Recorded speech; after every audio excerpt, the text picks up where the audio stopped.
Hello and welcome to Celtic Rumours TV, the Balls and Ballville podcast match reaction episode. Join us tonight. We have Barry, Iceman from our forum page to the podcast, www.celticrumours.co.uk. You can also check all the links to the podcast in the description below. On the podcast tonight, we will talk about the second leg knockout round in the Conference League against Norwegian side Bromo Guinness. We will also look ahead to another important league game on Sunday where Celtic travel to Easter Road to take on Hibernians in an all-year kick-off at 12 p.m. Firstly though, Mark will have a few shout-outs and bring Barry onto the show. Just a couple of quick shout-outs, Paul, to Tim Boy, Glasgow Green, Dempsey Boy, the JFP, and Richie and his family.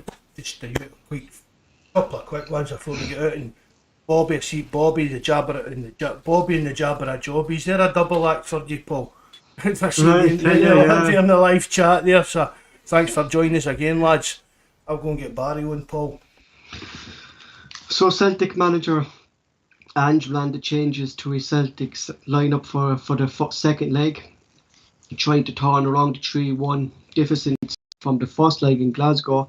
The starting lineup was Hart, Ralston, Welsh, Fitzgerald, Beaton, O'Reilly, Roderick, Forrest, Maeda and Giamarcus. The subs: Bain, Ulawimbi, Julian, Taylor, Abada, McCarthy, Yata, Cameron Vickers, Iase, McGregor and Ivanovic. Celtic losing on the night 2-0 with the score, well, I think is an embarrassing over the second legs, 5-1 in aggregate. Barry, over the two legs, like, you can kind of think that Celtic were poor over the two legs, but my main concern about this thing is, could it hit the morale in this Celtic team going forward in the league? You there, Barry? Oh, hey guys, yeah. Oh, right. Yeah, I'd like to think Thanks for coming on, Barry. Paul Green's right in there. That's fine, guys. Yeah, like I was saying, but I'd like to think it won't. You're right. I mean, it was a disappointing. Over the course of the two games, it was. I don't actually think we played that badly in the first game. Mm-hmm. I just think that I think sort of Bodo, we're kind of aspiring to be a team exactly like that. I think that's the way that Ange wants us to play, and we're just not quite at it yet. I don't know how long. To be honest, I don't know too much about Bodo. I thought, over the two games, they thoroughly deserved their victory. They were a good side. Unfortunately, I missed the first 40, or maybe fortunately, I missed the first 45 minutes tonight. Didn't get in from work until the second. I actually wasn't due to be in at all. But I didn't see. I saw the second half. I'm not sure if Bodo maybe took their foot off the gas. It seems that Celtic came into the game a lot in the second half. Had one or two half chances. Maeda certainly had a really good opportunity to score. But, over the course of the game, two legs, I don't think we can argue that Bodo were by far the better team. With regards to morale, onwards and upwards, we've got this is a business end of the season. We've got a really important, next 2 or 3 months, some really big games coming up. And I think that was reflected in Ange's team that you just ran through there. I think, to be honest, he did have one eye on Sunday. I know this kind of divides opinion, and it maybe won't be a popular. I kind of agreed with that. I was quite happy to see a lot of the guys rested because, this for me, this is going to be one of the most exciting run-ins that we've had in a long, long time, and it's hugely important that for me we've got all our big hitters ready, available and fit. So when I seen the team coming out, I was pleasantly surprised because I thought Ange might go with everyone and try and win the tie. But for me, I definitely think he had one eye on Sunday by resting as many as our sort of big players that he did. Mm-hmm. Mark, just going what Barry was saying there, like that this is the kind of club maybe Ange is looking at to what Celtic will bring, and that's kind of something that I was reflecting at, that they promote within their youth. Every player that they sign knows the position that they're signed for. So you can see similarities to what Ange is trying to do at Celtic. We're signing players that he knows can play those positions, and we're working through the youth system as well to try to do that. And I think maybe it was Terence as well. We touched on it the other night, Paul, talking about what they sold. that Patrick Berg and that, they get I'd read a lot of their star players last season. But although they spent no much money, but they spent some money, a lot of their players have just come up through their youth and made the step up. Mm-hmm. And it's the same, again, it's the kind of plan that we want Celtic to be using. You're using your youth system for like the kind of bones of your team, but you're only spending money on players that are going to take you that wee kind of next level. I mean, I'll admit it, Paul, I'm totally shocked that we went out to Bodo Glimt. I really am. But on the park, they've gave us a bit of a lesson out of the last two games, and off the park, they've maybe gave us a few things that we should be looking at as well. Barry, there was a lot of thing about the first leg that Ange got his team selection wrong, and we questioned the thing of O'Reilly and Roger, that they don't really play that defensive role that we saw Hiase do or Cal McGregor do, or thing. They don't do that, and we kind of saw that again tonight by the two Bodo goals, that they're not defensive players. And it's kind of the same thing when Ange was playing Turnbull and Roger. Two of them didn't work together, and we're kind of seeing the kind of same slarties with Ange, with O'Reilly and Roger. Yeah, I would agree with that, Paul. I agree. And listen, it's not to sort of downplay or slag O'Reilly or Rogic. I just think, especially three of O'Reilly, Rogic and Beaton tonight, it was, for me, probably the least mobile midfield we could have stuck out there. And when you're playing against a team like Bodo, who we know are high energy, they're big, they're strong, they're physical, they move the ball really quickly, we were always going to be up against it. So I would probably be inclined to agree. I don't think O'Reilly and Rogic work in the same team. I don't think, like, going forward, that'll be our strongest. I don't think we'll see a lot of O'Reilly and Rogic. I think we'll probably see O'Reilly or Rogic playing in there. I think Hatate is probably... Because that's what I thought. I thought it'll be... That position would be between the three lads when Turnbull comes back. It'll be either Rogic, Turnbull or O'Reilly. You know, that's be the position that they're fighting for there. And then it'll be Hiase then, you know, in around that group as well, you know. I think for me, Hatate is a first pick. I think he's earned the right to be, you know, from his performances since he's come in the door, have been outstanding. And he is a dynamic player. He's like McGregor. He gets about the park, you know, very quickly. He's fast. He's mobile. Whereas, you know, the other three are probably less so. You know, but I mean, as a squad game, but I do think going forward, I do agree with you. I don't think the combination of Rogic and O'Reilly really work, in the sense that they're not the most mobile players. Great talents, they really are, and great players for us. But in a game like that, and you know, over the course of the last sort of 180 minutes against Bodo, I just don't feel that combination worked. But like I say, tonight, I think, you know, Hatate was sitting there on the bench. I do believe that Ange did have one eye on Sunday. You know, I'm sure he would turn around and say that's not the case. He believes the team that he put out was good enough to win the game, to go through. For me, that would take a lot of convincing for me, because like I say, I do believe that Hatate would have played if he believed and wanted to sort of put out his strongest 11. I believe Hatate is very much in that. I believe McGregor, Jota, Juranovic, Abada, they all come into that category. So, like I say, I believe that he is sort of focusing now. And we can do it. We're now out of the competition. We can focus solely on the run-in, the business end of the season, which is coming up now. Mark, another thing that concerns me tonight, and I've been saying this a long time in the podcast, is the pairing between Starfelt and Welch. For me, it just doesn't look comfortable, and I thought two of them were poor tonight together. I thought the four defenders were quite poor, Paul. I actually think the best out of the four was Ralston. I know you like Scales, and I stick up for him in that bit, but he had a bad game. We're not writing the lad off. Do you know what I mean? He just had a bad game. I know you were going to say that, and it was because Kev was trying. I think Kev was trying to do a wee bit of fishing on the live chat with you earlier the night to see if you'd take her. But I personally stayed off the live chat tonight, Mark, you know.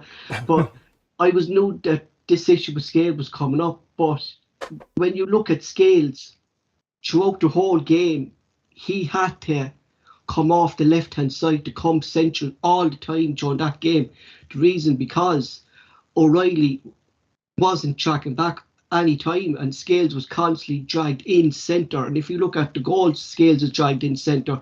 If you looked at any time they came down the rings, Scales is watching two men. He's watching O'Reilly's man. He's watching his own winger. You know what I mean? So that's due to the fact that it's a midfield issue here. You know what I mean? That Riley or Roger can't play that role. Beaton's performance wasn't helping the situation. No, I thought Beaton was very, very poor tonight. I thought, Mark, we saw the Beaton of old tonight. You know what I mean? Just wasn't. Again, I mean, we've said it, Paul. He has been a good, strong performer for us the last few months. But I'm not rating these guys. I was just saying that they're poor night tonight. Scales, Beaton, Starfelt, Welsh wasn't it? I mean, Welsh was ropey. He looked ropey for long spells of the game and things like that. But I think everybody's seen it. Dan just had one game on Sunday, and also like they had a plan. Barry Bodo had a plan. Like they stopped Celtic playing the way Ange wants to play. Like anytime Joe Hart got the ball, their three midfielders, especially their number 10, their centre forward number 10, he constantly marked Beaton, who's supposedly supposed to be the pivot of the Celtic play, the way we play out. And every time Joe Hart had the ball, he's forced to play long. So Ange's game if you're blocking where you know the ball's going to go, Paul, it's forcing. Aye. You know, so they blocked the way Ange wanted to play, and you know, I think we just fell apart, Mark, from the start like that. We didn't know how to change early as well, Paul. I mean, we conceded early against them at Celtic Park. We conceded early against them tonight, and that's you up against it for the very get-go, basically. Poor goals again, though, Mark. I know. I mean, like you look at the goals, like they was just. I don't know, Barry. Like you're looking at them from a defensive view, like there's no support from anyone in that midfield for those goals, and the defence just seemed to be under attack constantly tonight, didn't they? Yeah, well, like I said, I apologise. I never saw the first one. I did see the second goal. I never saw the first goal. I'll have to get a look at that at some point. But I mean, I think what you're saying is Bodo stopped Celtic from playing, and you know what? They clearly back themselves. I had a conversation with a Celtic supporting friend of mine, and I think we struggle against Scandinavian teams because. When we and the proof's in the pudding. Look at the times we've went out to Scandinavian teams over the last sort of 5 to 10 years. You know, you're looking at your Malmos, your Midtjyllands, your Copenhagens, you know, Rosenborg going further back. You know what you're going to get with Scandinavian team. They're big, they're strong, they're physical, they're quick. And I just think we've come up against a team tonight now, like kind of Mark said, it's disappointing to go out to a team like Bodo. I didn't know much about them, but you know, they're clearly no mugs. They beat Roma 6-1. I think we've just come up against a team that are similar in terms of the play, the way that kind of Ange wants to play. But we're still a work in progress under Ange. And I'm sure as time goes on, we'll get better and we'll aspire to sort of be at that level in terms of the way that they can play. Because we've seen over the last 2 games in the last week against them, this isn't a bad side. They can play the game. There's no doubt about it. But the team that beat Roma, Barry, they've been dismantled. That's another thing why I thought that this was good. I thought we would have done enough for Celtic Park to kill this tie. I knew it would be difficult away to them with the plastic pitch, the weather and things like that. It's always going to be difficult. I honestly thought that we'd have done enough last week to get by them. Just due to the fact that the turmoil that had been in the last, do you get what I mean? The losing all their star players. And you know what? I think I don't know. It's probably 4 or 5 of their better players have lost. I know, but what I would say is they're still playing the same system. That's it. They're brought in all these young guys. The manager knows the players that are coming in now. I don't know. Like you'll probably know a bit better than me, Mark. I don't know who they've brought in terms of signings. Just you said they spent a wee bit of money, but the crux of most of them have seen have come up through their youth. I think Paul says to get rid of 14 players all together, and they've signed. I can't remember what you said, Paul. Was it 6? They signed about 6 players, and the rest of them just came up through their youth system, Barry. Youth system. That's what they slot it right in seamlessly. These guys, so they're trained, Barry. Do you know what I mean? These lads are trained already to get into the. It's like Ajax, Barry. Like when they sell one of their top young players, they have another young player straight away to come into that position. Do you know what I mean? And it's for me, like it's a well-run club, Barry. Do you know what I mean? You know. And like I say, you can pick little bits of lessons up from this. And I'd like to think that the players and even the manager himself, there's no doubt about it. Andrew's his own man, and he knows what he wants to do and where he wants to take this team. But when you go up against teams like Bodo and other teams that we've faced in Europe, I can't remember who's that we played in. Copenhagen and stuff like that as well. All these clubs, you can pick up little bits, little nuggets of information and little things, that strategies and that these teams play. But for me, like I say, we've come up against a team tonight that they were just too good for us. I mean, I don't think we can deny that. I didn't know anything about them going into the game. Like probably Mark and yourself and a lot of Celtic fans, I think probably Celtic, I felt that had enough to get through the tie, but little did I know actually much about them. But we were beaten by a better side over the 180 minutes. Do you think, Mark, just in general, like, not only like were they a physical side tonight, like, but they can certainly play ball, but in general in Celtic, Mark, we seem to struggle against these physical sides. So we're not really. It's kind of the same thing as well, Paul. We lose midfield battles, and that's us. If you're losing the midfield battle, Paul, you're going to struggle in games. And that's just. And it just hasn't been. Like, Barry, you haven't been on the podcast since the Rangers time, which was one of the best Celtic displays I saw on the Ange in that first thing. But since the Aberdeen game, we've started kind of dropping off a bit. Like, as Mark said there, like, we start to be losing these midfield battles in games recently. We're not at the same tempo as we kind of were, so I'm trying to say. Yeah, I think I think you hit the nail on the head there, Paul, with regard. It's the tempo that's affected.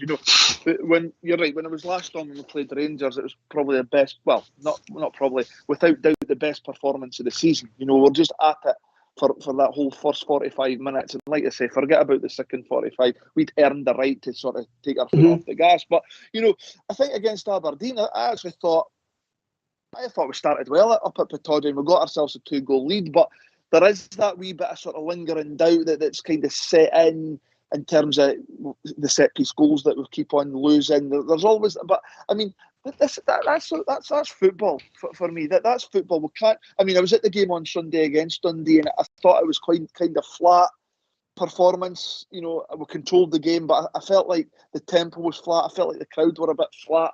But ultimately, we're getting the 3 points, and that's the difference. We've gone to Tynecastle and we've got over the line, 3 points. We've gone to Pittodrie, got over the line. There's again, Dundee United. It wasn't a great performance, but we got over the line. And same again on Sunday. That's the sign of a good team as well, Barry, isn't it? When you can grind out results when you're not playing well, that's what wins you leagues and wins you cups and that. When you've got a team that can. Definitely. Dundee. I mean, let's face it.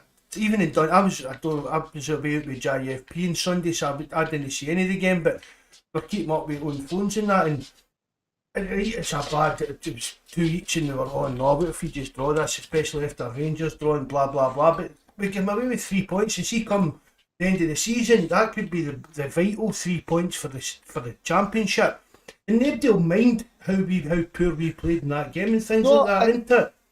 And you know what, Mark? It's like. It's happened a few times. Just look up at Ross County. It wasn't a great performance. 97th minute winner. Pittodrie the first time round, I think Jota scored with about 5 to go. You're absolutely right. It's better to maybe not play as good, but still manage to get it. That's a sign a good side. It's a good, strong mentality. It's a sign that Ange keeps on going about. We'll never give up. We'll keep going to the end. We don't stop. I listened to a couple of phone-ins with regards to the other lot against United, and they were waxing lyrical about. United had 29 efforts at goal. All that was missing was, the second goal, and they should have 2 penalties. I couldn't give a monkeys about that. At the end of the day, a win's a win, and it's 3 points that count at the end of the day. So they didn't get it, we did. And, like I say, we're coming at the business end of the season now. There's probably going to be other struggles. Sunday's going to be a difficult match, but, all that matters is 3 points any time we play the game. But Barry, I've asked Mark, I've asked Terence about this, and I've asked him, and what's your opinion on Callum McGregor playing this deeper role? And like we've signed Gucci, that's a medi-rate player for this role, who I think Ange signed for a reason, but he's not. I know he's been injured and stuff like that, but are we missing something in that midfield when McGregor is playing that defensive role? Are we lacking a player who knows how to play that role properly? Not for me, Paul. Not for me, because for me, Callum McGregor's the best person to take up that role. I said that in the last podcast against Rangers. I just think when Callum McGregor plays that role, we're a better team. And I know you're saying, they've brought in Gucci. We've not seen enough of him to see, but for me, that's Callum McGregor's best position. I really believe that. I feel when Beaton comes in there and McGregor plays a bit further forward, I feel we don't get the best out of Callum McGregor. For me, he's the guy that should control and dictate the midfield. He's the guy that we should be getting on that ball and for him to make things happen. He's got a great passing range. He's got great vision. For me, he's the number one player in there, and when he's not in there in that role, I don't think we're as good a team. See, that's the thing. That's the thing, Paul. It's like Callum McGregor. We're talking. We've spoken about it. Well, Barry's not been on that. This deep line playmaker role. There's a difference between that and like this CDM role, the defensive midfielder role. Are we missing the CDM? Well, that's do you know what I mean? I agree with what you're saying, Paul. But you're saying, I don't know. I'm not saying you don't know what you're talking about, but what you're looking at for McGregor, see, like McGregor protecting the back four. I know he does it. He's not going to do that. I know. That's the thing. He's there to do this deep line play role. As I said, like the pivot of the team. Everything goes through McGregor. When Beaton comes in, he's just like your kind of, it's old fashioned now to use, like your CDM, your old kind of defensive midfielder. So they're kind of two different jobs. Yeah, but that's what I'm saying. In Angie's system, Beaton slap him into Angie's system, like. He's not as good as McGregor at it. No, definitely no. So like with Ange's system, we're really not playing with an out and out CDM role, and I just think is that leaving us open then in the midfield? It's not no what Hatate and O'Reilly, they're to be coming back to cover, Paul. Well, in that kind of box to box stroke up that we've spoken about, you know what I mean? We've saw O'Reilly struggle in that role the last couple of games. I think that's how he describes himself, Paul. I think O'Reilly's number 10. That's not how he describes himself. I'll send you a link to it, Paul. He describes himself doing that box to box. He'll be up and down back to help with defence and that. And I think we've said McGregor's sitting there to do the kind of pivotal deep line playmaker role. And then the two other midfielders should be doing the kind of box to box job, getting up and getting down and up and down. I think that's what Ange is looking to try and do. And I think as well, with the style that Ange plays, we're going to have like a majority of possession, so we're going to be on the front foot so often that I know what you're saying, Paul, in terms of by not having someone in there, does it leave us open? But we're that dominant. We're such a dominant football team that when play does break down on the few occasions that it does when we don't have the ball, it seems to be that we get it back very quickly. So for me, I don't think you play a Callum McGregor and a Beaton, sort of protecting. I don't think that'll ever happen under Ange. I think Ange will play with one in there. And for me, Callum McGregor's that guy. And he will go with a Hatate and an O'Reilly or a Hatate and a Rogic in the sort of forward positions. I don't think he'll play a protector to look after the back four, because I think we're that dominant in games that we don't actually need one. Did he invest it? Fullbacks in that, Paul, should they not be in covering the defence then? Yeah, well, their role is basically this inverted role, Mark, is basically to when the lads, when we say O'Reilly or up front, like these lads tuck in, and McGregor then pushes up more forward, so he's the one then to receive the ball to make the pass again, so. These basically are going to be our two defenders in the midfield. We say Radisson or Ivanovic and thing, but my thing at the moment is it doesn't seem to be working as good as it was when Beeson was playing in there in games. Do you get me? It just, we seem to be struggling. lately in the midfield is what I'm trying to say. But You know what I mean? you know what, Paul? I think that might come down to the tempo as opposed to the personnel.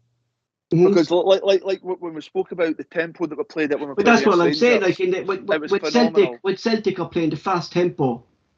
It suits I think, suits the players because it does. we're not under attack from the team because we're playing so fast. But when we're up against slow teams, and this tempo slow, our formation doesn't go the way it kind of should be. Do you know what I mean? Like the system kind of fails or something like that. You know. For me, though, with regards to Beaton, I just don't think he's as quick thinking and as as forward and as aggressive as what McGregor does. McGregor gets the ball, he'll move it quickly.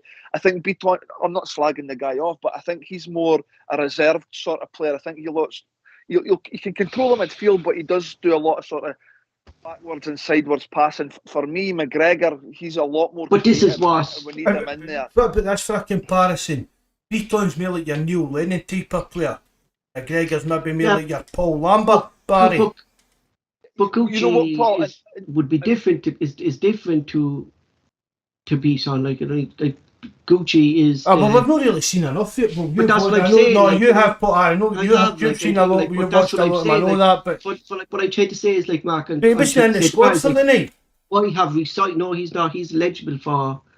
He's not eligible for the cup games. I'm saying like why have we signed so many players for a position that Ange doesn't play, Barry? Do you get me?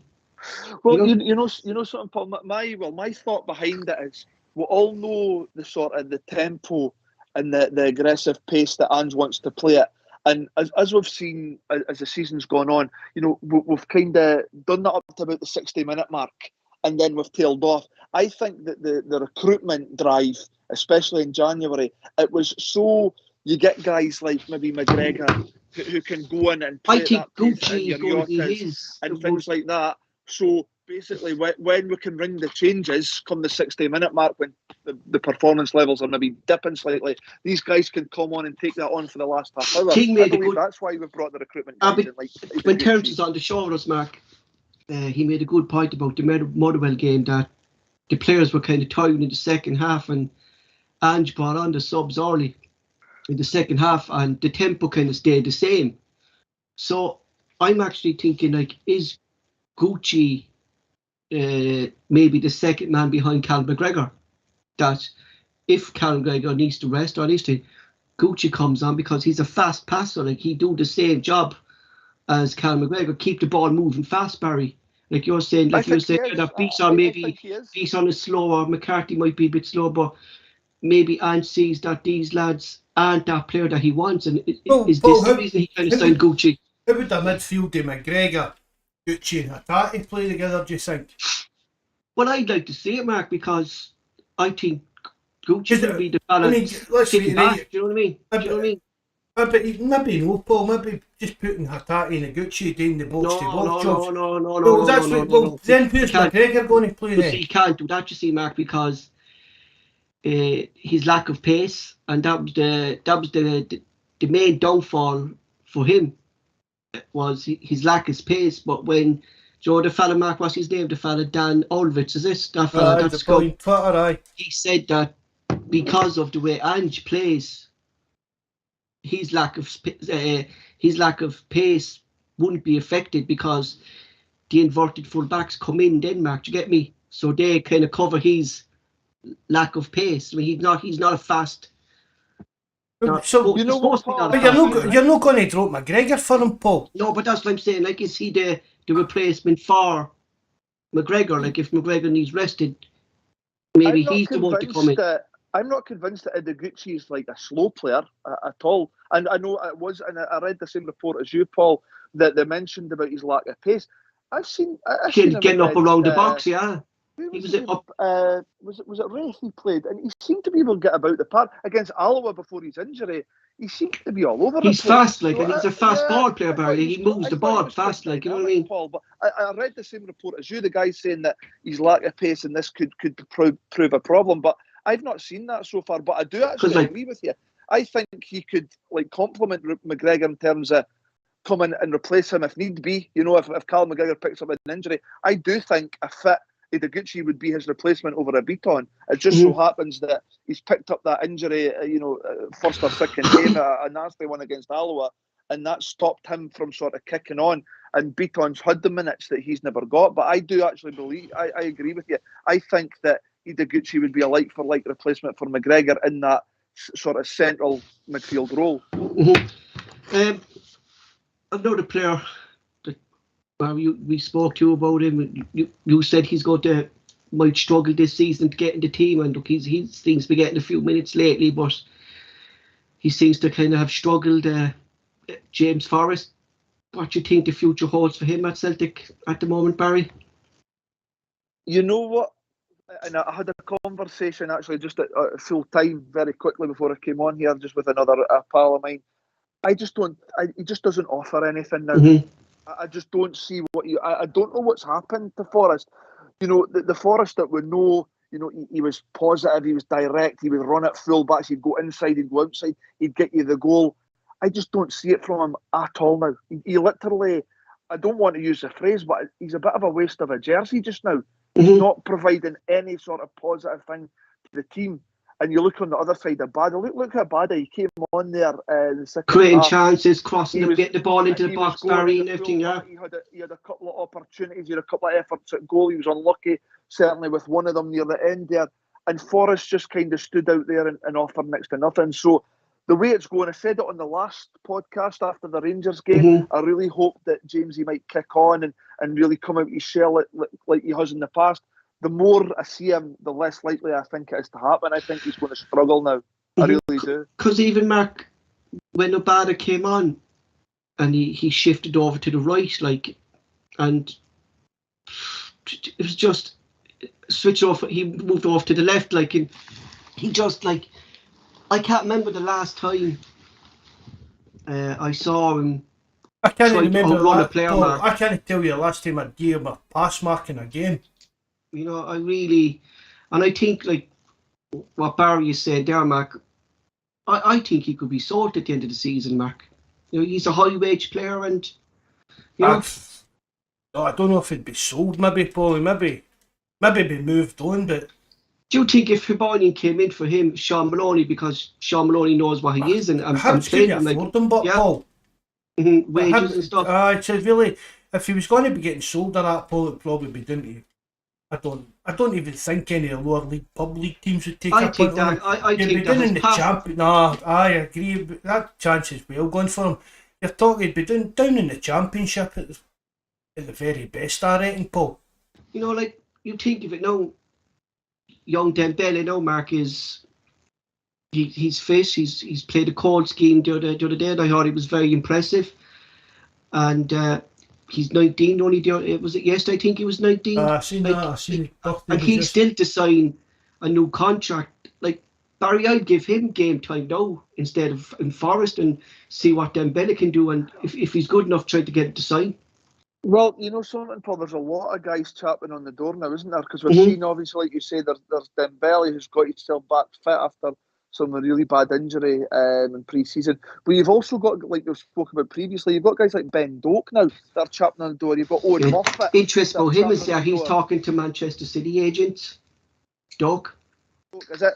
Well, I know Liverpool have been linked with him heavily, but these are guys. I think you mentioned it last time, Paul. It must have been a bit disappointing for Forest for Ben Doak to come on. I think it was against Dundee United. They took him on instead of Forest, and he looked more lively and more likely to do something. Because that's what I do, Barry. I try to get these fellas game time now and show them that next season they'll have more game team under Ange rather than trying to get a full 90 minutes out of James Forrest. His chances are becoming fewer and fewer, Paul, because like I say, he's getting opportunities, and we were hoping that with the competition, because it's happened in the past with Forrest. Celtic have brought players in, like Paddy Roberts back in the day, and it kind of gave Forrest a bit of a wake-up call, a bit of a shake, and he produced again. Well, this is the same sort of thing. You've got these young guys chapping on the door, guys that are coming in that are making a positive impact, and for me, James Forrest isn't answering it. So I'm kind of inclined to agree. Unless there's a dramatic change between now and the end of the season, I think James Forrest will struggle to get any sort of game time going forward. Is he on the wrong side, though, Barry, to regain any of that form, like 30 years of age, and for a winger, Barry, is that kind of too old for a winger to regain? I don't think it's too old, Paul, but we spoke about it before. It might be that the way that Ange wants to play, this high tempo, high press, 100-mile-an-hour kind of, it might not suit Boris. His body, you know, he's had injuries in the past, and it might be that to play this style of football is really not suited to his game. But if that's the case, then Ange isn't going to put up with it for any sort of length of time. Yeah, because that's the kind of manager, Mark, I'm kind of getting of Ange. Like, if you're not up to his system, I think you could be moved on. I think, yes, he would have been moved on to January as well, Mark, if he was fit. If he wasn't injured or that. No, Forrest, I've did my rants over him the last few weeks, so I'm not wanting to keep getting deep in on the guy, but he just seems to have been back here. He's the Forrest that I slagged off 4 or 5 years ago, Paul, but even his position in the club, why not work hard and even try and even keep it kind of claim the position, but like a super sub kind of position for himself. Right, I'm on the bench for this year, maybe next year. If I come off, I'm going to make sure that I do something, either create a goal or score a goal. Or it's just, I think his time's up at Celtic. I don't know where he's going to go after that. Can I ask both of you a question? And I know Gianmarcus knows has done brilliantly since he's thinking, like he won effortlessly and stuff like that. But I'm looking at Maeda, like, are we missing Kyogo? Do you think? I think we're missing him because I just think he's an absolute superstar. Because I would have liked. Well, it sounds as if you're chopping up lines. Because I would have liked to. I would have liked to see when we signed Maeda. I was so looking forward to him and Kyogo to see how fast Barry two of them would play together. Do you know what I mean? Because they won tirelessly. Do you know what I mean? And I would like to see two of them together in some capacity, Well, I think, if you're talking about seeing them together, Paul, I don't think you'll see them through the middle. I think if anything, Kyogo will be your main sort of number 9, and if Maeda plays as well, he will be on the wing. I think that's how you'll see them in the team together. But Kyogo, just because he is such a good footballer. He really is. He makes a massive difference. Like you said, he's non-stop. The runs, he makes such intelligent runs. I don't know, guys. I'll throw over to the pair because I've never heard anything. Have got any update on Kyogo's situation? Well, we heard he's 2 weeks behind Turnbull, and Turnbull is still nowhere near to be anywhere fit, I believe. Nobody even found out. I think there was a kind of rumours that he was getting an operation of that. There's not even been any rumours whether he actually had this operation. Ange seems to be beat Mark into the personal data, don't he? Aye, I spoke about that. He's just said, why talk about that? Would you like your personal stuff to be spoken about in the media? And I've never thought about it, but it's kind of fair dues to them. Maybe it's the way the Japanese do things. Mark, I think you're right in terms of what Ange said, but at the same time, we're not really, the fans or the media, we're not asking, how bad is the injury? The timeline, Barry. Exactly. When's he coming back? Kind of thing. So, see, on my gut instinct, I think he possibly has had a surgery. I think he could be off for the season, Barry. A bad hamstring injury, you're probably looking at 6 to 8 weeks. I think we're probably at that stage now when we've not even heard that he's back in training. So it might have been that he has had a bit of surgery, but Celtic have kept it close to their chest. But there's no doubt about it, we do miss him. With regards to Giakoumakis and Maeda, they've had to step up, and I think they have to a certain extent. They've, big Jacko, it was great to see him getting his hat-trick at the weekend. For me, he's thoroughly deserved it. He works tirelessly, and for me, he's a penalty box striker, Jacko. He's got brilliant movement, and that's what affords him the chances. And like you say, I've said that Barry, he's a kind of Gary Hooper, Lee Griffiths type of player. He'll be in sniffing out the half chances in the 6-yard box, the wee touches at the posts and that. He doesn't kind of open up the defence door, Barry, the way Kyogo would. You know what I mean? Make that space. He'll not look to run in behind, but he'll not get involved heavily in the build-up. But see, when that ball's away, he's got brilliant movement. He knows where the positions to take up. And like I say, he's been a bit unlucky for me. He could have had a hat-trick against Rangers, and he was really unlucky. And I think his efforts were rewarded at the weekend there with the hat trick. I was delighted for him. I really Oh. was, because of what he's been since he came back from the winter break and stuff like that. He really has. I think every Celtic player was willing and moan, Paul, to get at least a goal. I mean, he scored. I think he scored in the 2 Scottish Cup rounds, didn't he? I think he's 5-6 goals now, Mark. But he scored in the 2 Scottish Cup rounds, so hopefully he keeps that up for the rest of the season. But I think everybody was willing him, because it was, as Barry says, the chances he missed against Rangers, it was unlucky, isn't it? It's 9 out of 10 times, Barry, a striker's putting them in the net. And I think every Celtic supporter was delighted for him the other day when he scored the hat trick. You know what? He hits the target a lot. See the 3 Rangers, they were all on target. Like I say, 2 of them were decent saves.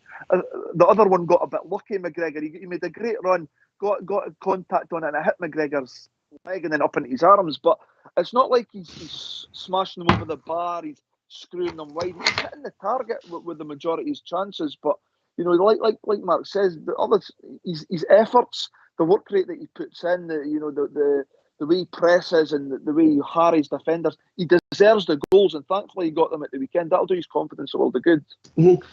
And Barry, on a defensive issue, I think it's nearly 7 goals now we conceded in the last couple of games, but the thing that's concerning me is set pieces again. Barry, we seem to be the Achilles heel of Celtic at the moment, don't they? The set pieces. I don't know what else we can say, Paul. No. we had this on umpteen pods last season. I just don't know. That's what I say, Barry. It's a continual thing for years with Celtic now, isn't it? Absolutely, and we've lost four set pieces in the last sort of couple of matches. 2 at Pittodrie. There was 2 there again at the weekend. I'm sure we'll all have conversations with people that we know. See, for me, I just don't understand why you just don't go up against a man and have a sheer aggression to say, I'm going to defend this, you're not going to score, I'm going to be winning this ball. And see if every man does that.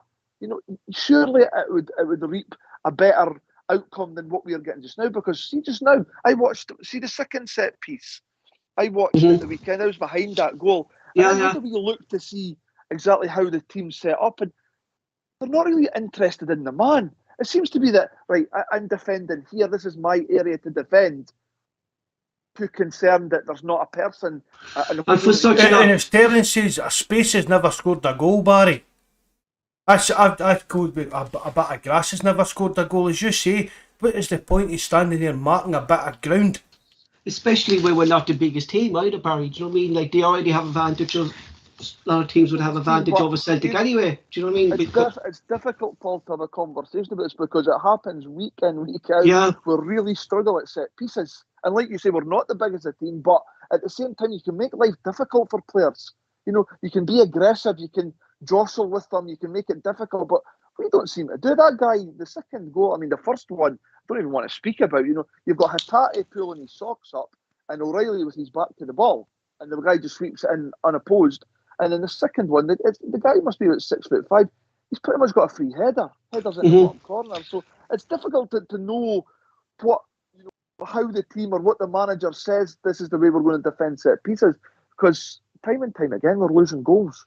And even like Dr. Joe Hart, Mark, he's been instrumental since he came in and put off a lot of saves, but he needs to command. We spoke about that the other night, Paul. He needs to command his area better. Especially the 6-yard box. There, Barry, when you were playing the 6-yard box, if the ball was coming in there, were you expecting a shout for your goalkeeper? Definitely, and you know what? You're absolutely right. I think that's exactly what he needs to command his box better. See the amount of off your defence if you've got a keeper that'll come and he doesn't have to catch it all the time. Get a fist on it. 9 out of 10 times he's getting a touch on it and getting it away. Or if there's a contact on him, Barry, these days it's going to be a free kick on the goalkeeper's favour, isn't it? But whilst you sit back on your line, you're then inviting your defenders to drop a bit deeper than they probably should do. If you've got a commanding goalie, he'll tell the defender, no, you stay there. Anything beyond here, I'll come and sweep up. But I don't think Hart's that type of keeper. Kind of similar to Craig Gordon. He wasn't one for coming off his line all that much. But is this down to Stevie Woods, like, because we've seen last season as well, like our keepers haven't been, like, the only keeper really that we said who was kind of commanding their area, Barry, was Fraser Foster. Foster would do that. If Yeah. Foster was a presence, he'd come, he'd take the pressure off his defence by coming and either claiming a cross or punching it, 40 yards from goal. That's what, and like I said, that gives the defenders a hell of a lot of confidence and takes the pressure off them. For me, it's one of the Hearts' probably negative sides. There is a lot of positives to Hart, in terms of his distribution a lot of the time, his enthusiasm, how quick he sets up attacks. But for me, he definitely, like you both said, he needs to command that box a hell of a lot better. I know we wanted, like, Celtic Mark to compete in every competition and stuff like that, like, but considering it's the Conference League, like, and a lot of people said we're better off without it, like, but I thought we would have had a good run in this in the Conference League, but it's better for us now, Mark, in the long run, as Barry said, concentrate league, like, we more than likely only have a few games during midweek now.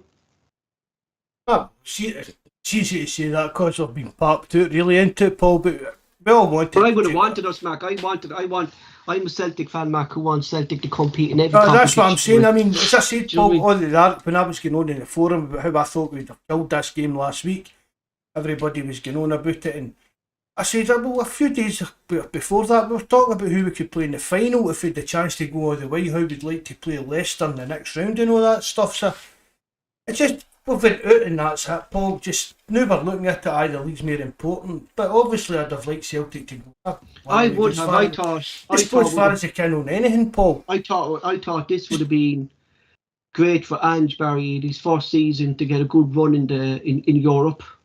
No matter what competition it was in Europe, Barry, we're still in Europe. Do you know what I mean? You know what? The majority of Celtic fans thought this was a formality as well, and I've put my hands up. I was one of them, Paul. Mm-hmm. I'm going to be controversial, guys. I couldn't give a shit about that Europa Conference. I really couldn't. And then see, before a ball was kicked, I know this might not go down well with a lot of supporters. Before a ball was kicked against Bodo, I would have rather been out the competition. I really would. I had no interest to me. I know people I know lots of supporters, Europe after Christmas, this, that, and the next thing.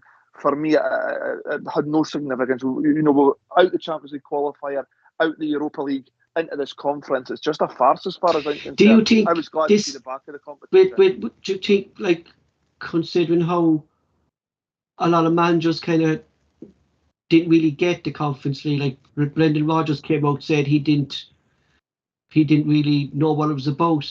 Antonio Conte. He didn't know his team were in it, Paul. Yeah, he says he didn't realise Leicester had dropped into it. Conte said he was delighted Tottenham got knocked out of this. But let's be honest about Brendan Rodgers coming out and saying that. How would you have liked Ange or somebody like Neil Lennon to come out and say that? How do you think the Leicester fans feel about that?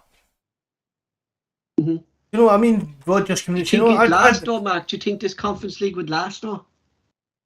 Paul, I think it's just veering towards this kind of restructuring the European competitions.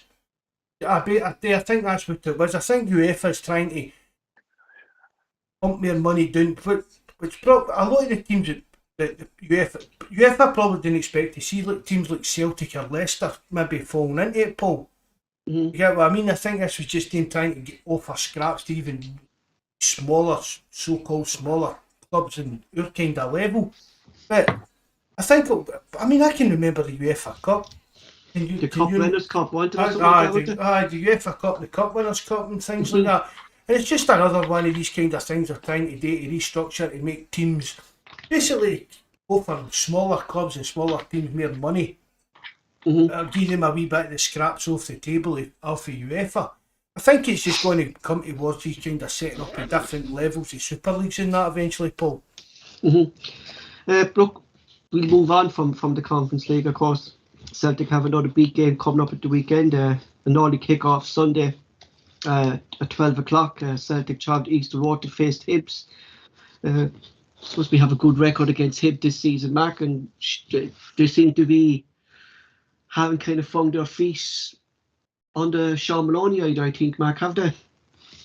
They found their feet? What's that? What did you say there? They No, I have, said no, they haven't. no, not really. No, Paul. They've been struggling.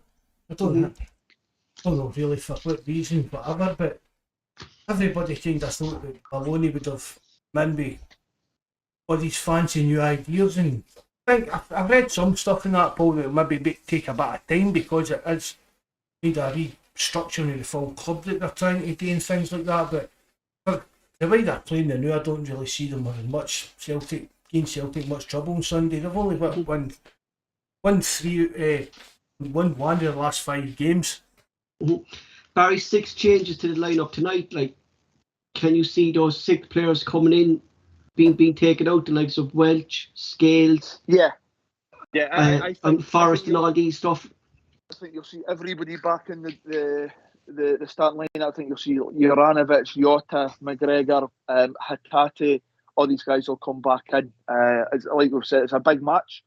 I think, with regards to Hibs, the fact that Maloney's trying to get them to play football, I think that might suit us better. Won't it? Yeah. After them.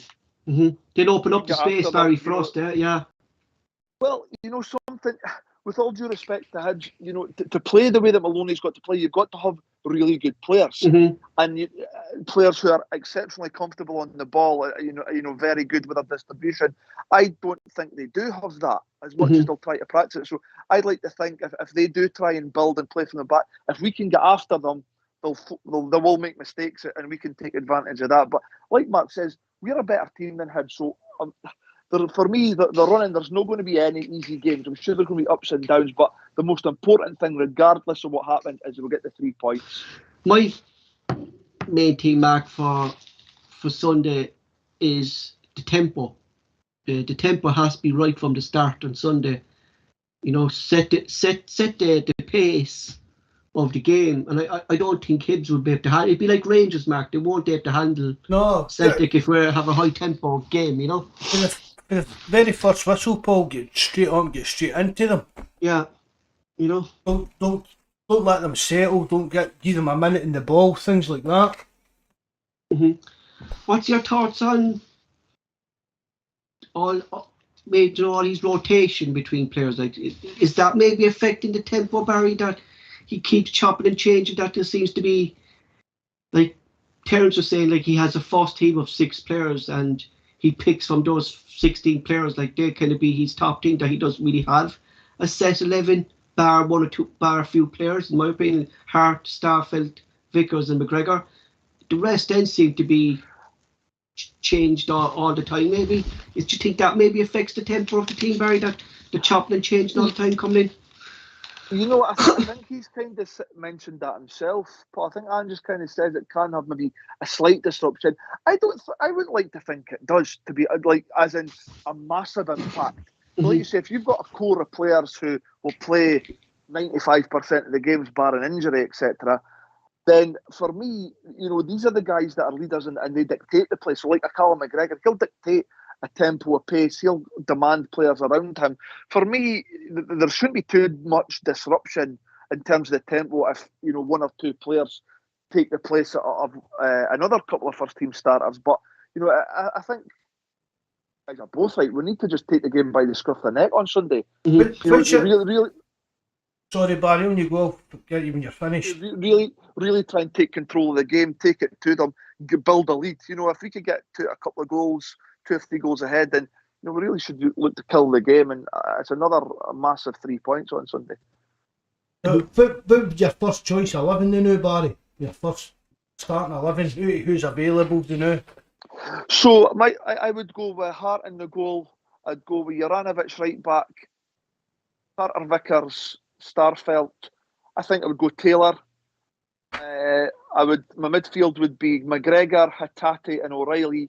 And up front I would play Jota, Jacko and Abada. That would be my starting 11. Yeah, I'd agree with that. I would maybe go with Juranovic at left back and Ralston at right back. That's maybe the only difference I would make there. I wouldn't be too upset with that if that was the case. If you kept Ralston and put Juranovic at left back, similar to the team that played on Sunday there. That would be similar to that team, apart from it would be a bad. But that would be my starting 11. That's what I would kind of. Exactly. I'm in the same boat. I think as well, Paul. we're missing something definitely when Abada and Yasser and Plainberry, don't we? We don't have the same impact on the rings when two of them are there. Like it's nearly 30 goals between the two of them they have so far this season. Like, you know, very, very lively, very creative. They really make things happen. And you know, young Abada, absolutely brilliant. You know, the impact that he's had. I know Jota gets him a lot of praise, and rightly so. He's got a sort of superstar in the making, but you know, the contribution that Abada's made out on that right hand side, not just with his even he's thinking Barry to get in the back post for the goals. Yeah, he's a constant threat, Paul. Yeah. He's never one to be a sort of old-fashioned, you know, hug the touchline winger. He wants to get in about where he feels he'll make an impact, and that's resulted in 14 goals. I think there's 14 goals, 8 assists, 14 goals, 9 assists. That's a massive contribution for a young man. Like, there's a difference, Mark, between himself and Forrest, like that. He gets in and around the box, like he anticipates where the ball goes, like those goals against Rangers, and we've seen it quite often this season that he comes in off the last defender, coming in at the back post, come in at the back post, like that reminds me, like, I know it's the opposite side of the park, but that kind of reminds you like a young Ryan Giggs, doesn't it? Yeah. And then when you look at Forrest, Mark, like he's outside the box, he's kind of playing that role as a number 10. He's outside the box waiting for the ball, like when you wouldn't even think he's a winger. Do you know what I mean? You know? It's totally night and day. The performances for Abada, and we've spoken about it before, Paul, he did have a wee lull, but he had injury and he had COVID issues meant to be and stuff like that. And I've no slagged him up, but I've said to you, and I've said on podcasts, I thought he'd a lot of quiet games as well, Paul, where everything seemed to be going through Jota. That was keeping Abada out of the game, but every time he does get involved, things seem to happen. And as Barry says, for a young lad at that age, and look at the comparison between him and Forrest, I mean, it's just absolutely night and day. Another thing too I'd like to see Sunday is I'd like to see young Dembele on the bench, and I just want him to get a bit of game time and actually see, Barry, is this hype about him when he was younger good enough? Do you know what I mean? And have Celtic kind of missed the boat on him with all these empty promises, you know?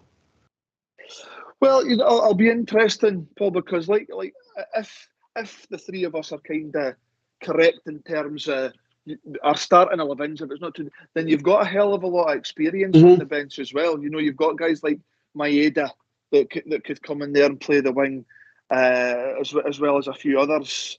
With regards to Dembele, will he get much game time between now and the end of the season? I don't know. It remains to be seen. I think if Ange believes that he's good enough and he believes he can make a contribution, I don't think he'll shy away from throwing him in there. But we'll have got that squad now whereby, but will he actually get a spot? Exactly, that's it. He was injured as well, Paul. You've got to take that. He's got to take that into consideration. Do you know what I mean? Because I thought you never gave me game time. I know. We've spoke about it, Paul. Lennon promised him game time. Now, I can see why Lennon didn't give him game time, as I said. Barry maybe back me up on this. I don't know if he's heard me saying it. The way the team was struggling last year, it could have killed Dembele's confidence. Lennon throwing that pressure on him as if, right, you're our kind of saviour of this season kind of idea. So I can understand why Lennon did break the promises to that extent, putting that pressure on a young player. Mark, you know what? It'd be completely unfair to throw a player like Dembele into a situation like last season where the team were really struggling. You know, I think it's kind of knowledge with any sort of young kid. The best time to do it is when the team are performing well. That's when you try and blood these guys in and give them an experience and an opportunity. And that's what we've seen on the end, Barry, haven't we? Fairness, like we have, like, you know what I mean? So injuries maybe affected that. You know, but I've also read, Mark, that there doesn't seem to be a lot of interest. I read an interesting report here about him that, like, there's a few sites here we have in thing like that you read about him, and fellas, a lot of agents saying that there hasn't been interest because he hasn't really broken into any first team yet, and people actually don't know if they'd be taking a risk on him. Like, do you know what I mean? Like, they've only seen these clips that we had on YouTube resolve these games and stuff like that, Mark. Do you get me? Well, that could suit Celtic, Paul, if nobody's actually showing any interest in what I'm saying. I mean, we know what he's earning. Right, at 19, I mean, he's at the age now, we signed a Bodo and look at the impact he's made in the team. As I say, I think the injuries played a big part in he's no having any impact this season. It was a big blow for him to get that injury. Like, definitely, Paul. The size of the squad we have at the end of the season, Mark, we didn't even have James Forrest. You could easily see Bodo was kind of tired as well at that time because he was only just in the door as well, Mark. In the road, and when he was injured, we had no one out there really. And Ange can say to him, look, when you were fit, you were in the squad, you get a wee bit of game time, you get injured. Look, you're fit again, and you're back, you're in the squad, you're sitting on the bench. I'd even sign for kind of a year with an option or something like that, just to give him the chance to see if he's got the capabilities to step him up to play for. That's what I'm saying. Yeah, that's what I think. Like, I'd like him to I hate young. This is just the way I am, Barry. Like, I mean, I hate young players leaving Celtic when we don't know if they're going to be any good or no. I know you're looking at this young lad Liam Morrison over in Bayern Munich who's actually thriving over there. Do you know what I mean? Because they gave him a plan. They had a plot. I think finally we have a manager who believes in the youth system, and I just would like to see players just give Ange a chance in the youth, and he'll give you the chance if you're good enough to break into the first team, Barry. Do you get me?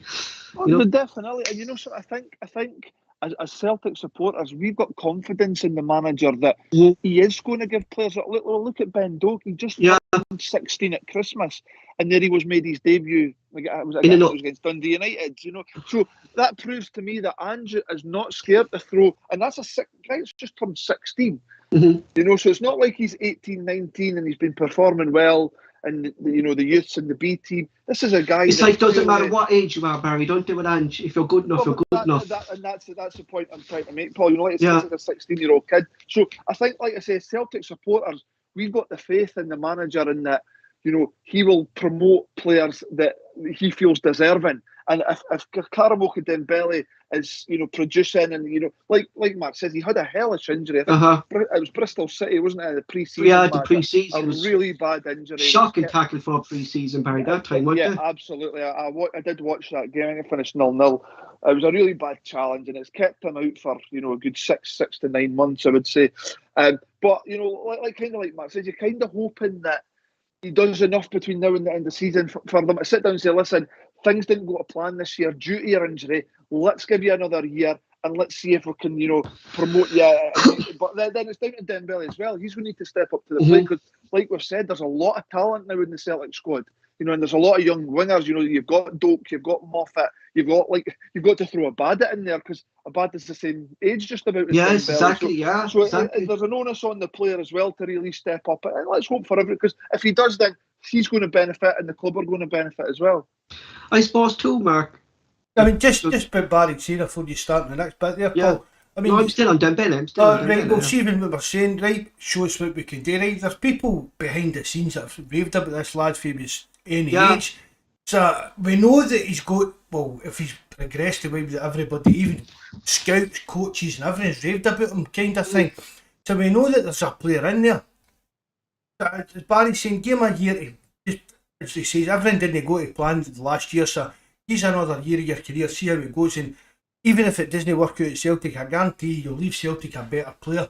Like that's my thing. Like I say, Mark, at the start of the season when he was getting a run of games in pre-season, new manager and time like that, Dembele himself probably thought he could impress Ange, and then, like Barry said there, that he got that horrific tackle. That maybe Dembele himself, but I think, Mark, looking now, it's fairly unlikely that he'll sign a new contract, I say. I don't know, Paul. I'd probably just put it at 50-50.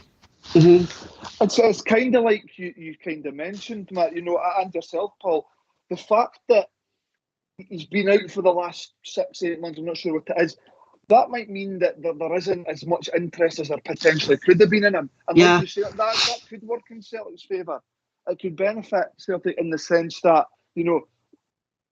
we've got a bit of negotiating work there where we can say, well, listen, like kind of what I said a minute ago, okay, it's not worked out for you this season, but let's give you another year and see if you can kick on from there. But yeah, like that, his injury might mean that there's no a hell of a lot of teams lining up for him because he's maybe not made the progress that he was expected to. Yeah, because I think that was that's what the kind of agents were kind of saying, Barry. I mean, that they haven't really seen him play in competitive games for Celtic, and that was the kind of main reason at the moment that there doesn't seem to be a lot of interest. And I would like him to see go down to a lower club, Barry, down thing or championship thing that where Celtic are a bigger club and he maybe will get a better opportunity. Do you know what I mean? You look at Edward now, and Edward can't even get in that Crystal Palace team. I mean, that move was slowly down to money. Yeah, I mean, it often happens, Paul. Sometimes, I know it's an old saying, but the grass isn't always greener. Like you say, how many players have, and they've admitted it in their own interviews, how many players have left a football club and gone on and maybe their careers haven't taken off as much as they'd wanted to. And then when years down the line, they always come back and say, you know what, I regretted leaving Celtic, I should never have done it. There's so many examples of that. So let's hope that this isn't the case. Let's hope that between now and the end of the season, young Dembele can force his way even into a few appearances and look to see where we take it from there. The current I think the fact that he's on the bench is going to show that he will get some time, Barry. I do think he'll get some time as the games are getting on. Yeah, and you know what? He's obviously earned that spot on the bench. Andrews isn't just going to put you on the bench if you don't deserve it. And that's what gives me a bit of confidence that he's clearly doing something right in training. He's clearly showing a good attitude. He's stepping up in training. Because like I say, I don't believe that Ange would just give you a spot on the bench if you didn't deserve it. And the fact that he is on the bench would tell me that he must be doing something right just now. If you're a 3-0, sorry, Paul. If you're like 3-0 up my game like that, throw him on. Just say, look there, show us what you can do. Enjoy yourself and express yourself on the park. It shows how good you can be. And like we said, that's when you want to do it. You don't want to do it when you're maybe 1-0 behind. Exactly. It's going to be difficult for him to get game time at that point. I've said that for a while. For all Neil Lennon's faults, I can see why Lennon went back in that promise with Dembele. I think that could have actually wasted his career, Barry. Yeah, if he would got a poor game in Denmark, he was hammered. If you're throwing this young 16, 17-year-old on expecting you to save a game for you, that's a hell of a lot of pressure on a kid. A hell of a lot of pressure. There's a young lad playing with, you know him because I mentioned him, Brian Coffrey for Celtic. He actually signed now, and he's actually a Cork City player now. He's signed for Cork City for this season. Like we sign players, Barry, here because we're part-time year-on-year contracts, And like he's another young player who just didn't work out at Celtic, Barry, and he came down here for last season and he was player of the season for Cork City. And Colin Healy told him, Colin Healy played for Celtic, that it was his regret leaving Celtic so early in his career to move to Sunderland at the time. And he said if he could, he would have stayed in Celtic for another season or two. But he told Coffrey that signing for Cork City would actually open doors for him again in England. Spend the time down in the lower leagues, get your career back on track, start playing football, scoring goals. And that seems to be working out for Coffrey at the moment, Look at Andy Robertson, Paul. Yeah. I mean, Celtic let Andy Robertson go. He bounced they thought him he was too small or something, Marcus, that time. Was it too small? I mean, if you think, where did he went to? Did he go to, was it when he left Celtic, he went to Queen's Park, was it, Barry? Or Queen of the South or something? Right, but see if he had just said, I'll just think about it at Celtic for another 2 years, would Andy Robertson be playing with Liverpool now? No, exactly.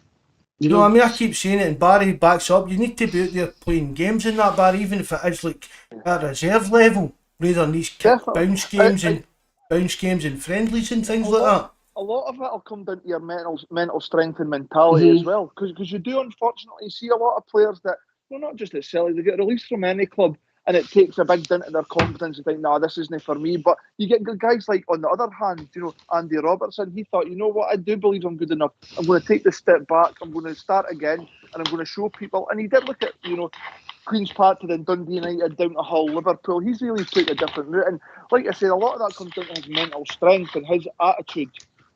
And a bit of luck, uh, isn't it really, Barry? It's a big bit of luck as well to make the right choices at the right time to progress your career rather than just stagnate and or you might get an extra £5,000 in your wages, but is your career actually going anywhere? Are you actually becoming a better player and going to move on for that extra £5,000 a week?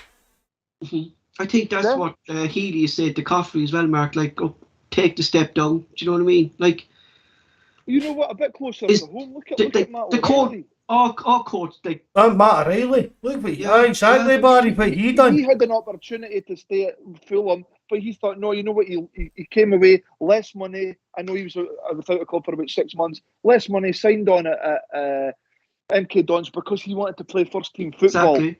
And now he's got his move to Celtic, so it can happen. Mm-hmm. You know, another thing, Barry, I wanted to ask you, and I spoke to Marcus, spoke to Terence, I think, like, but the goalkeeping situations, Barry, like, has Ange actually any confidence in Bain, Barkas, that he's not even giving them a game time in cup games, and like he made sword changes to this game today and didn't play Barkas or Bain in goal? You know?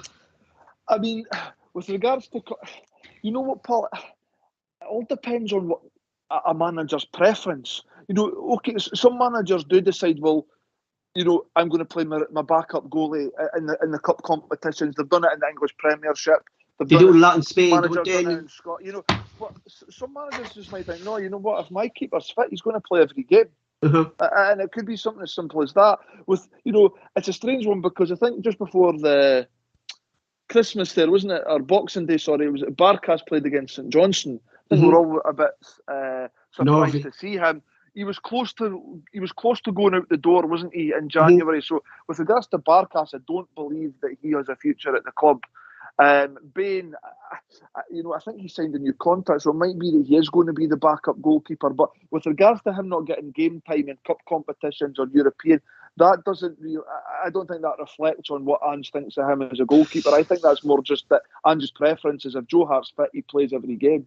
I think young Toby will be head of Bain next season. I'd like to think that. You know what, out of everything, he'd be the one that I would like to think, well, I think Joe Hart's got another at least 2 years at the club. I think there was I think they're breeding him, Barry, because he's training now with Woods and Hart, like, you know what I mean? Because the other options, Paul, you know, you've got, I think, you know, Hazard, I think he's still at the club. He's out on loan at the minute. Barkas, Bain, none of them really fill me or don't strike me as a future number one or someone that's going to take over from Joe Hart. The young guy, Toby, I'm not going to try and pronounce his surname, we'll go with Toby. Olawobi. Yeah, well, I'll give you that. I'm actually getting good at my pronunciations, very license. But yeah, he's the one that they certainly have high hopes for. I need to hold my hands up and say I've never seen him, but you know, you've got to sort of trust if it's Ange that holds out the hope for him. You've got to trust your manager. Well, he's under 17.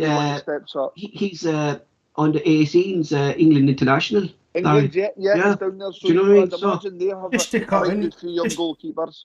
Just to cut in here, Paul, somebody just posted on the forum there. 5 years ago, that Bodo Glimt won the second division in Norway. Yeah. They won the league twice in 2 years.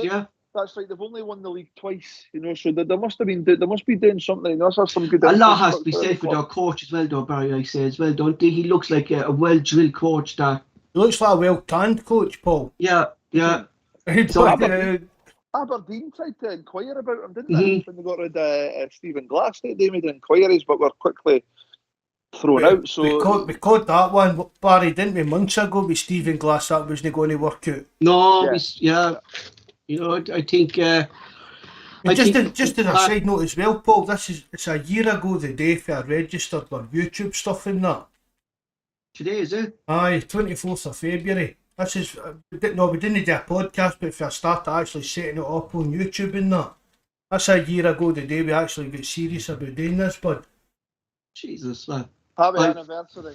I was still I sent him a card, Paul, Barry, with a wee heart and that, but I get nothing back. No, man. Jeez, I was he's been feeding his face with he's been feeding his face with donuts all day. Yeah, it's a big thing in Poland. It's like Pancake Tuesday over here. It's called Fat Thursday. You buy yourself donuts. Fat Thursday. You know, so stuffing myself with donuts. But back to the game, Barry. Look, it's advantage just now. This weekend, last weekend, we saw Rangers had the early kick-off and they drew 1-1. And it gave Celtic that extra bit of incentive to win the game.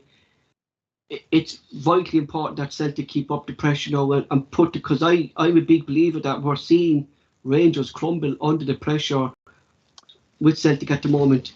Yeah, and it wouldn't be the first time, Paul, but you know, sort of, I think I don't know how everybody else feels. I guess every individual supporters differently. I think now, since that we have kind of taken that lead, since we got that 1 point ahead of them, I've stopped looking at their results and I'm just focusing on ours. It was the same. I was travelling through to the game. I travelled through with a pal of mine and my son to the game on Sunday there. And he was constantly at his phone. I'm like, didn't he bother about his? Oh, it's 1-1 on United and this and I really wasn't. We're now in the driving seat and it's about what Celtic do. And that's what, you're absolutely right. There's no doubt about it, because we've got our noses in front. They're the ones that are looking at us and they're looking at our results. So they'll be looking and hoping that something happens in their favour on Sunday at Easter Road. But all we have to do is take one game at a time. We've got Hibs on Sunday. We get that game. I'm not too concerned about the fact that it puts pressure on them. It just means to me there's another 3 points. That's another step forward to the title, Barry, isn't it? That's all. I totally agree with you. I keep having blown about all the time in the forum. Many Celtic fans, they seem to spend their life worrying about what's going on at Ibrox and what Rangers are doing and things like that. Oh really, but see, unless we're actually playing them or it's some big news, see the rest of the nonsense, I can't be arsed with it, Barry. I've told that, I've said that to Paul as well in messages. I've never in my life watched a Rangers game, bar Celtic and Rangers, Barry. Never in my life. Refuse to watch them. You know, so I don't, you know, listen, some people maybe do. I stick them on. I stick them on I stick a Hez goal stream on my laptop. I never watch like a Rangers game on the telly sitting with my wife or that. It's just, I'll stick a wee, I tell you that, Paul, I'll maybe watch a stream of it and see how it's going, because but you have to, because I keep a live chat thing.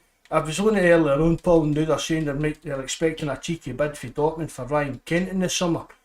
But that's another story. That was on their live chat the night. But the minute I found it funny, like the minute the window closed, there's another team that came in for a 30 million bid for Morales. Do you know what I mean? That was refused. Do you know what I mean? You know, we get rid of Bolingoli yesterday. Nearly a month after the window shut and nobody's come in for any of their players for them. Can I ask how that happened? Like, if the transfer window is open in another country, they can still buy players off you, yeah? They can still buy players in, but they can't sell players out. I get you. That's what it is. It's like, maybe you've got that kind of hour to kill between the English market shutting and our window shutting. England can't sign players in that hour, but we can sign like players that are in their squads. That's why we've got some players out of kind of seasons kind of hang on loan late on in the window. I think we all kind of expected, Barry, that Bolingoli's Celtic career was finished. I think like it's only a loan deal to the end of the season, but he's another player that's going to be sold at the end of the season. Yeah, I mean, his Celtic career was over a long time ago. For me, regardless, the stuff he was caught up in terms of the COVID and that, he was never at the level required for me, to be perfectly honest with you. So the only thing surprising to me is he's not actually been moved on permanently, but there's possibly a number of reasons for that. Could be financial, could be that there's not a great deal of interest, but he is one that he doesn't have a Celtic future as far as I'm concerned. I think he'll go in the summer. But the loan, it says the loans to the end of the season. Is that our season or the Russian season? Because that's the Russian season, yeah. Because that's not going to be like December or January or whatever. That's another year for them. It's going to come to that window. That if it's a Russian season he's signed for, Paul, that's a full year for now kind of idea. I look into that. I suppose other things back, looking at the squad now you have and stuff like that, like is the left hand side, Barry, still a main issue for Ange? think, I think it's a difficult, because we've spoke about, Taylor and Taylor's progression, and yeah, okay, he didn't do himself too many favours last week. But like Mark said at the start of the programme, anybody can have a bad game. Let's look at his whole as a whole. But I thought he's improved immensely under Ange, and I gave him but credit to him. Yeah. If you were to push me on, And you gave him pelters, Paul, at the beginning of the season, to be fair, as well. So that's fair play to you, bud. I did. Like I told the Mark that he hasn't been getting into things, but when I did a bit of thing, like he has been adjusting to Ange's system, Yeah, I would think like on your question, but if you were to push me on, where do you think we could be stronger? I would have to say I do believe we could be stronger in the left back position. I really do. And Scales and Taylor are the two options there. If you take Juranovic out of there, and for me, they're probably. They're not bad players, not by any stretch of the imagination. But I do believe we could get better. I do believe that. What about Julian, Barry? What's your thoughts on Julian going forward? Is he better than what we have now between? Because I still think when Starfelt and Vickers played together, they're our best partnership. There's no doubt about it. There's no doubt about it. And you know something? I would love to hear that the club have made what's his name, Carter Vickers permanent. Because for me, he's massive. If you take Carter Vickers out of that centre half, we struggle. We look very. Yeah, because I thought we looked. I was always saying, like, if Welch is playing, Welch has to play with Vickers, and if Vickers is playing, Vickers has to play with Starfelt. Do you know what I mean? It's either one of them with Cameron Vickers. Yeah, I would say that. I mean, I know there's been a lot of fans sort of crying, especially when we're losing goals at set pieces. Get Julian back in there. He's height, this, that, and this thing. But I think what some people forget is Julian was as culpable as anybody for set pieces again. He was never one to really mix it with physical strikers. I said that the other night, Barry, as well. People are going on about bringing Julian back into the team. It's as if we're expecting him to come back like Nemanja Vidic. Yeah. This big, powerful ball-winning centre half, and that wasn't Julian, because we gave him pelters for being a bit of a pussy, to be honest. I mean, look what he never liked playing against Lyndon Dykes, did he? That was the name we mentioned, wasn't it, Paul? Yeah, Lyndon Dykes struggled against Hibs, did want this. You know what? There's an old saying, isn't there? Players become better players when they're out for a period of time, and I think that's a true saying, isn't it? You sometimes forget actually we're as good as this. When you're going through maybe a tough time or you're losing set piece goals. All of a sudden, Julian's your saviour, and he's the way. Listen, I'm not slagging Julian off. People are forgetting too, Barry, like that. Like they want Julian to come straight into the team. Like they're looking like myself and Mark was saying it. Like how actually fit is Julian after this long injury that he had? Do you know what I mean? What I'll need to remember, he's been out for 14 months. It's not just like 6 weeks. The guy's been out for 14 months. So we'll play between now and the end of the season. I don't think there's any doubt about it. I mean, he might be forced to, if we pick up injuries, etc. But, in terms of throwing him right in there, not for me. For me, I agree with you, Paul. I think our best partnership is Starfelt and Carter Vickers. Because I read, Mark, a big thing on Starfelt, right? At the start of the season, when people were screaming for him, his heading rate was 71% accuracy of winning the ball, and it's now at 94%. Winning the headed duels. I mean, so like if you're looking at improvement, like that's a heck of improvement there for a defender to be winning individual duels. Like Starfelt has improved. There's no doubt about it. I mean, in shaky moments earlier on the season in that point, it's the same. Nobody's going to play a 10 out of 10 game every week. That's the thing. You can't. And he's always around the 7-8 mark anyway. I mean, Mikey, I'm sure it was Mikey been on about. He was one of the, if not the best defender, like statistics and that again, Paul. He was if he wasn't the best, he was one of the best in Russia, the Russian league the year before. So it was just a case of kind of him finding his feet and Celtic find the best way they can play. They'll still have sticky moments, Paul, because see if defenders didn't have sticky moments, they wouldn't be at Celtic. No, exactly. And do you know what else surprises me is Mark was on the boat as well to me, Barry, is that our lack of goals from set pieces.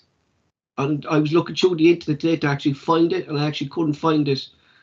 When I think it was Julian 14 months ago before he got injured, I think, or Welch when in a European game or something like that. But we don't score from set pieces, like, you know. You know something, Paul. It's funny because I have these conversations with other Celtic supporter friends of mine. It's not only that we don't score from set pieces, we never get our head to any of the set pieces. It doesn't actually surprise me that we take a lot of short corners, because any time we put crosses in the box from a set piece, very rarely do any of our attacking players, whether that be forwards or centre halves, get their head on the ball. It's a rarity, so I can understand why we look to take a lot of short corners and try to drag the opposition defence out, because we are very sort of poor. I mean, in terms of delivery, I think we've got some good deliveries. Yeah, O'Reilly's one of the best. I know Ivanovic there. Juranovic, Abada, McGregor, they could all deliver a good set piece, but our success rate, even getting on the end of them, never mind scoring, is very, very poor. Mark, you know what I found interesting in tonight's game as well is for the set pieces, it was actually Scale staying back in the back line that he wasn't up for, and we were saying like that's the reason we should have Scale for his height. And he was actually the one staying back, and it was actually Radisson pushing up.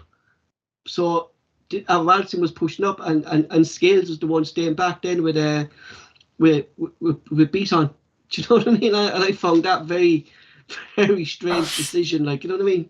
There's a lot of strange stuff that does, and there really is when you break it down like that, Paul. You know, I mean, you think for common sense you're going to have big muscly centre halves up in the box for it. That's the one thing I actually looked for tonight when we had one set pieces and O'Reilly crossed in the ball. I was actually looking to see if Scales pushed up, and he was the one staying back, Barry. Well, Barry, see when you were playing, how did you work set pieces for like attacking set pieces? Were you told? Did the manager tell you what to do? How to? Like offensive set like who pieces. went up and who went back, Barry, and stuff. So basically, in terms of attacking set pieces, you'd have four players attacking the ball. You'd have second runner, third runner, and one going sweeping round the back for anything that got overhit. That was the way we done it, and it's all about sort of movement and trying to, lose your opponent. But yeah, it was very well drilled, and it used to be practiced. Used to practice them on the training ground, relentlessly. But that's what I'm looking, Barry. Are we actually practicing stuff like that in our training grounds? You know what I mean? What I don't know, Paul, is are we practicing defending set pieces? Because it doesn't look like we do. It doesn't look like we do. But I don't know what goes on in our training ground. But touching on your point, where we're very poor at both ends when it comes to set pieces, either in an attacking sense or a defensive sense. I had it in my head, Barry, maybe just a player, see attacking free kicks, all the wee daft set pieces we've seen. I used to think, well, like players just worked on them themselves. But you actually learned that kind of idea. Oh no, I can only speak from when I played. And like I say, it tended to, obviously you're bigger players, and like I say, there was always four attacking the ball. You'd maybe have two on the edge of the box, you'd have one at the front post, but your actual sort of big physical players, you had four of them all attacking the ball. Like I say, a first runner, second runner, third runner, and one sweeping round the back. That's the way we used to do it all the time. But like I say, that was a long time ago. Maybe modern day football, they didn't practice that. They just try and, I don't know, leave it to themselves. But yeah, that's what I thought, Barry. Honestly, I thought maybe I'm thinking that the defending set pieces. This is right. The coaches get worked, and this is what they want you to do. Blah blah blah. But more offensively, I thought maybe the player just worked on it herself, or like you give me this wee fancy flick, and I'll try this shot kind of thing. Because Mark, I remember one match, and it was actually Terence that pointed out to us that Greg Taylor was marking the biggest player on the pitch. To each with him now. Bams. Mark. Oh, sorry, Paul. That's to each with him with Dortmund now. Remember Terence pointed out to us that for one of our corners that it was Greg Taylor that I'm saying Greg now just in case he. But he was actually marking the biggest player on the pitch. Remember that? That's what I. Some it seems like I keep saying as well. Of a system to what we seem to be doing, like. It seems to be it just some of the things I think about football, Paul. I think it seems to be a bit old-fashioned, putting players on the post. Mm-hmm. But for me, that's common sense. You have a player on a post that it seems to be gone, Barry. Don't they ever play in the post? Yeah, well, you know something, they do it. I'm pretty sure they do it. But we don't have players on the post. I don't know why. I quite like players on the post. Again, it might be an old-fashioned. But going back to your point, Paul, at Pittodrie, we lost 2 goals to set pieces, right? And I had a proper good look at it. And I don't know if this is the one Terence was speaking about. It might be. It was, Greg Taylor was marking Lewis Ferguson when he scored the equaliser. If you go back to the first goal, it's the guy Christian Ramirez. Before he runs off, the person that was picking him up was Rio Hatate. That defies logic for me because, I mean, okay, maybe Ferguson's not the tallest, but he's certainly the biggest threat in the air. I don't know, maybe 5'10", 5'11", but he's very, very good in the air. Why would you have Greg Taylor marking him? Again, with Ramirez is good in the air, but Ramirez is tall. He must be at least 6'1", 6'2". Why are you having Hatate marking him? What is he, 5'8", 5'7"? It defies logic for me. I just don't get it. It's something that I'd love maybe Ange to come out or. Because I remember, like, Barry, going back to what you were saying, like there, like when I used to play in goal, like I used to tell my defenders who to mark. Do you know what I mean? I used to tell them, like, you wouldn't be telling Barry. You seen the size of him, boy. Do you know what I mean? Like, the big berserker. Like I was known as I was known as the fellow, the mean machine. The mad monk. That's what I was known at in goal by that. But you know something? See, again, I can only speak about ours. When I played, you got told who to pick up before a ball was kicked. You got your team lines in, right? Okay, but the players know themselves as well, Barry. Do you know what I mean? The players know themselves as you know. When I played that game, I played at Parkhead. I was told to pick up Big Bobo. That was me. You don't let him score, and another. So and were you thinking in your head then, Barry, that time Bobo's gonna get you? Yeah. Jesus, man, that's some player. That's some player to be marking by. What I was going to do to him than the other way about. I'll tell you that. What age were you then, Barry? I would have been 20, 21. No, I mean that must have been a bit frightening, really, to be honest, mate. How big is actually, Barry? I'll tell you a story, Paul. I don't know if I've said it before, right? I used to work with an old welder, and his nephew signed. I'm not going to say their name because you could probably track down who the young lad is, right? But we get talking one day, and it turned out that his nephew had signed for Celtic with like old-fashioned S forums or whatever it was at the time, Barry. And he'd done his medical with Big Bobo, and this wee white guy from Coat Bridge was standing there bare butt naked next to a big bare butt naked Bobo. Jesus. And was totally didn't know, terrified with the size of him. Is he actually huge, Barry? Was he? Well, you know something, it was quite funny because, believe it or not, out of the centre halves that night, Bobo would have been the smallest. Believe it or not, because they had Johan Mjällby and Joshua Haran, who were probably about an inch or two slightly bigger than Bobo.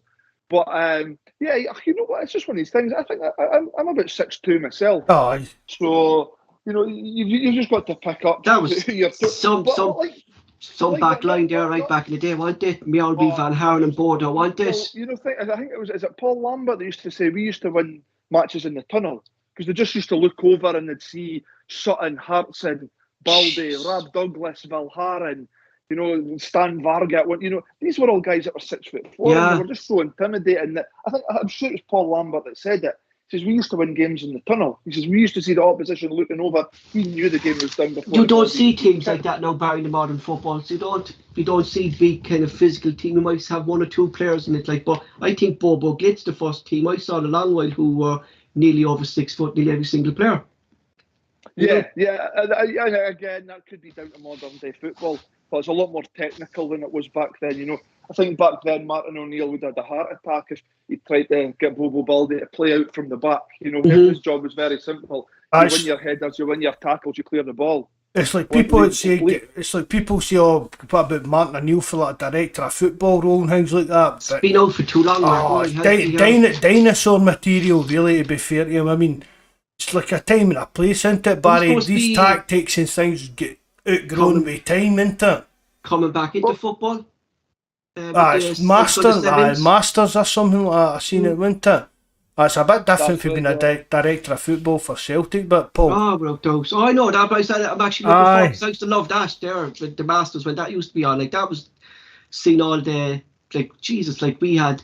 It was like nearly Gordon Marshall used to be in goal then, like in the Masters. When I was growing up then, because they were getting old. Like you know what I mean? Packy Ball used to be playing. You mind the 10 and 6s? Oh yeah, You minded that, Barry? Aye, cracking tournament. What was that one, Mark? That was like, I think that was like the first kind of version of Masters, Paul. Wasn't it, Barry? Just like tennis. Aye, a wee 5-a-side pitch tournament. You could be making a comeback for Dundee, Barry, could you? You know something. I'm trying to keep myself fit in case that phone rings. You know, calling for the Masters. You know, we'll have to. Over. Or the WWE Hall of Fame. Like they can organise the Masters Sevens, but they can't organise a fucking resolve league in Scotland. Paul, see when you're talking about that, I know what this came into my head like standing in the shower the other night. Something we'd been talking about. Know what came into my head? It seems to be we spend more attention and more money on the women's football than we do like with actual young men. Get what I mean? I don't mean that in a sexist way, that. But we're talking about like why we've not got a reserve league in this for this kind of to help progress players. Women are never going to end up. Women are never going to end up in the Celtic first team. So why are we not concentrating? I'm not meaning that in against women's football. I don't like it, fair dues, but it's more important to Celtic that we've got young players that can play for the first team coming through than it is women's stuff in that. I don't get you. No, the amount of the amount of advertising they're getting. Just the amount of coverage and everything. The amount of Paul, there's this woman. Right, we've got a women's league, right? Fair dues, but why have we not got this reserve league for young players that are going to progress? What we spoke about, there's no. Yeah, we've got this two Colts teams hanging about in the lower leagues of Scotland. Now Hibs and that are want to get into these Colt team leagues as well. Well, why not just start a Colts league? Start a reserve league. Because it's interesting, Barry, right? Aberdeen, Hibs, and when Jonas was on the podcast, he was saying like that he'd like Dundee United now to start doing it as well, like because they've been a lot of young players now through their team as well, like that. Like, what do they do? The Scottish FA, like if Hibs, Aberdeen next season they want to start up their coach team, are they going to try to put them down to the lowland leagues? Like, the lowland leagues will only take so much of these Colts teams coming into the league. Because then it's just going to become a Colts league anyway. Yeah, exactly. Do you know what I mean? It's going to take the whole name and effect of the lower leagues, Mark, for those teams that want to play football. Do you know what I mean? That just seems to. I mean, as I say, I'm not meaning against women's football and that. If that's what you're into, fair dues. But no, because nothing has come. Like, put the initiative on. See the kind of initiative and the work they're putting into the women's team. Why not put the same kind of effort into like our youth teams for leagues and stuff like that? Nothing has come out about it, like the extended it, Mark. Like, well, does that make sense? I'm not being voting to wonder that the way I'm saying that. No, you know something as well, man. I don't know about you guys. I mean, we're all sort of fanatical Celtic supporters, but I remember back in the days of Sepanta, and I'm not going off on a tangent here, but every Monday you used to get the youth game on Celtic TV. Yeah, you did, I'd watch it religiously, every single game. I wanted to see what the youth team were doing. I wanted to see what players were impressive. I wanted to see the progression as the games went on. I loved it. I religiously watched it. But now, like you're saying, man, see on a Monday or a Sunday, you're getting I mean, I think you guys know my thoughts on women's football, but you're getting these games promoted on Sky. Mm-hmm. You know, you know, for me personally, I mean, listen, we know what the regard that Sky hold Scottish football in, but you know, I'd rather see a Celtic youth team or the Colts team. I'd watch them. See if it was promoted on a platform, the Colts team. I'd watch that every week, and I know a lot of Celtic fans would be the same. I want to know how the Colts are doing. I want to know how these players are progressing, and you know who we've got our eye on, and who we see progressing to the first team next season or within the next 6 months or what have you. I like I say, going back years and years ago, I used to watch every single youth game because they showed it on Celtic TV. Because I remember I used to be watching he's passed away now. Like I remember watching Liam Miller in the youth leagues coming through the Celtic team barrier on the things that you just said there. Like, and even even like on Twitter, Mark, and stuff like that, you see very little from the Celtic coach team as well, only on match day, and that's it. Do you know what I mean? It really is. It's, I mean, we've all got this politically correct stuff in that, Paul, which is fair dues. But why are we've got a women's league, so why have we not got a league that our young players can play in?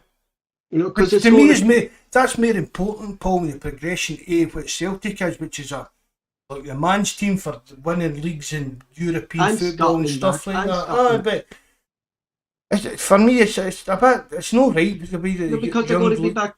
You're going to be back to square one at the end of the season, Mark, unless there is discussions being taking place at the moment, like, you know, what's going to be happening, because this is only a year experiment, Barry, isn't it, to see how it goes.